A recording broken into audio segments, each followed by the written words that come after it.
Okay, folks, we're back with some more sociology here. And today we're going to be talking about social standing of various subculture groups in the United States. We're going to focus on minority groups and look at each of these groups and compare and contrast averages, looking at some of the research around social standing, including poverty rates, income, and educational attainment. And so to do that, um, we have several tables that we're going to cover, and these are found in the chapter on race and ethnicity. And excuse me, much like I have in the past videos, I'm going to walk you through a couple of years of data to establish again that this is not something that just happens in 1 year. It's something that's been around for a period of time. Um, and so here you're seeing the social standing of Native Americans. Let me get my laser pointer. You know how much I like my laser pointer. The social standing of Native Americans, and this is 2015. And again, we're looking at median family income, percentage in poverty, and the completion of 4 or more years of college. Now, we've looked at this with social class. So, again, important point to note that when we try to understand human experience in cultural context, in modern civilization, in modern culture, some and very important factors that matter to the human experience are educational attainment, income status, um, family background. We haven't looked at that a whole lot, but family background, and then location matters. We have looked at that, and then race matters, gender matters, and so when we look at gender, we also look at how to understand gender based on educational attainment and income status and the kind of job that you have. We looked at that in the chapter on gender. When we look at race, how do we understand race based on education and income and location and cultural history? So, really focusing on the various pieces that really matter in terms of inequality and being human in modern civilization. Okay, so you see here those major indicators. Excuse me again. And then we have Native Americans, the label of Native Americans, the category, and then the entire U.S. population. And you can see that Native Americans have less average family income, higher rates of poverty, and lower rates of educational attainment than the U.S. population. Let's be clear about a couple of things. This doesn't mean that all Native Americans are, this amount of money, this poverty, and this education. But when you take those that classify themselves as Native American and you look at the average, these are the numbers that come out. So remember, there are edges to these numbers. So you may have some people that are more likely to have more money or some have less money. But when we take all that into account, we look at averages, this is what we come up with. So we start to think about acculturation, assimilation. Why are Native Americans not at the U.S. average? And that notion of acculturation, assimilation, cultural history plays a role in as we think about minority status. Why do they have minority status? Um, and so these are the research indicators around them. That's 2015. And as I said, I want to go forward and look at several years. And again, the numbers have changed, but you can see that there's still relative inequality compared to the um,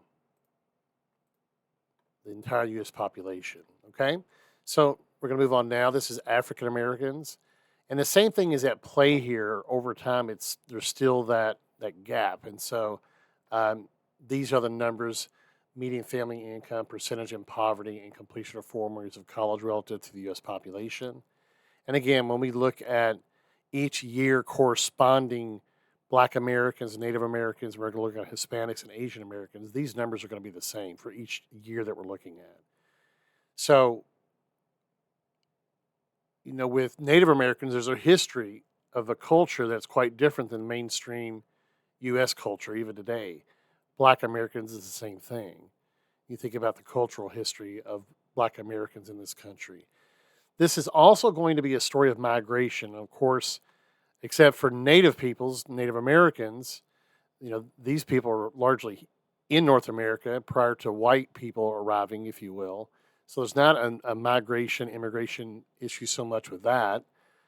When you look at African Americans, they, as we know, they have a history of forced migration. And then we get into Arab Americans. And I'm going to go on and go to 2019 data here.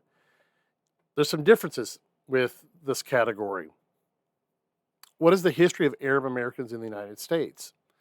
So, again, we're just looking at broad categories. Of course, what it means to be Arab American, there's several different countries with several different cultural histories. And if you look at this, then we see, for example, a lot of this is recent migration to the United States. Very high rates of educational attainment, still very high rates of poverty. And we like to say that when we see high rates of education, that usually corresponds to higher income and lower poverty.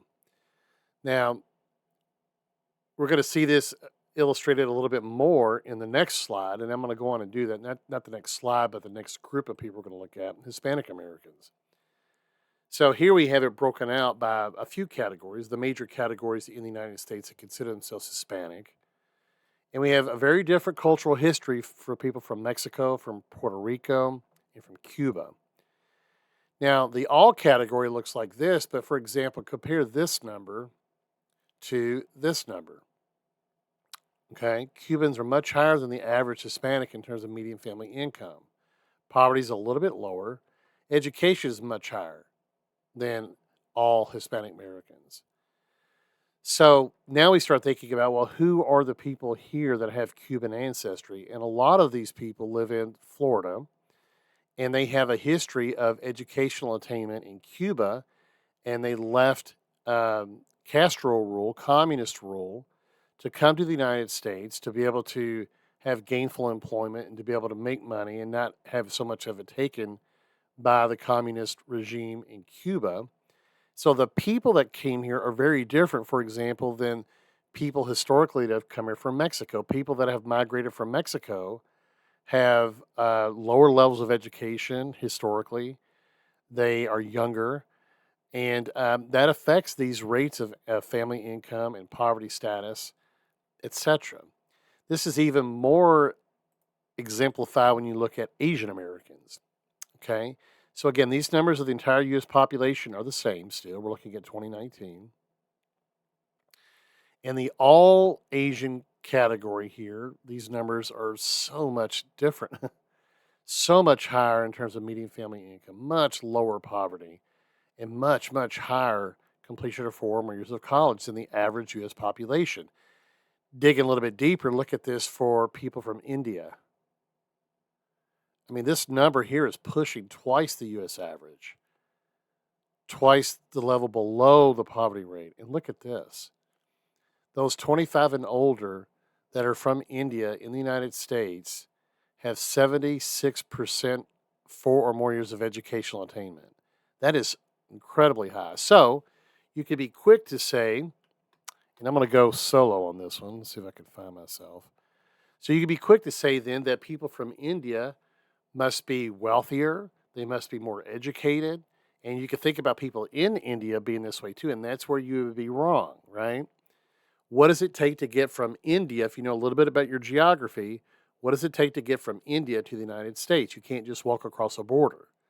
So what does it take to get from India to the United States? It takes some type of a visa or some type of green card or some type of legal documentation to get here. Who is more likely to get legal documentation? Younger people with no education, older people that are gainfully employed that have high levels of education.